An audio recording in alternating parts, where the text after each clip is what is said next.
SS ফ্যামিলিতে সবাইকে welcome. জানো তো বন্ধুরা, আমি রোদেতে বসেছিলাম, আমার টক টক ঝাল ঝাল কিছু একটা খেতে মন যাচ্ছিলো। দেখলাম বাড়িতে কামরাঙা আছে, তাহলে ভাবলাম কামরাঙা মাখাই করা যাক। প্রথমে দেখো, কামরাঙাটাকে ভালোভাবে জলেতে ধুয়ে নিয়েছি।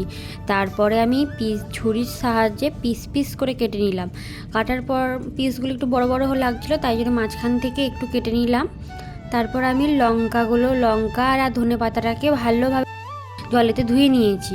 তারপরে ওর বোটাগুলো আমি কেটে নিলাম। একটা ছোট্ট একটা হামাল দিস্তার মধ্যে এটাকে ভালোভাবে পিষে নেব। তারপরে একটা ডিশ নিয়ে ডিশের ওপরে কামরাঙাটা নিয়ে তার মধ্যে পেস্টটা যেটা আমি করেছিলাম ধনেপাতা লঙ্কা পেস্টটা সেটা দিয়ে দিলাম। এরপরে আমি একটু পরিমাণ মতন বিট লবণ দিয়ে দেবো। এরপর আমি একটু কাসুন্দি দিয়ে দেবো। তারপরে একটু সস দিয়ে দেব।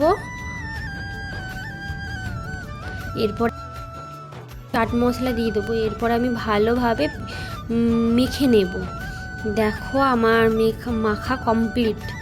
তোমরা জানিও কমেন্টে কেমন লাগছে। দেখতে তো খুব সুন্দর লাগছে, খেতে কেমন হবে টেস্ট করে দেখা যাক। দেখো, আমি একটু টেস্ট করে দেখছি। সত্যি বন্ধুরা, খুবই ভালো হয়েছে। তোমরা বানিয়ে দেখতে পারো। একটু ঝালটা বেশি হয়েছে আমার।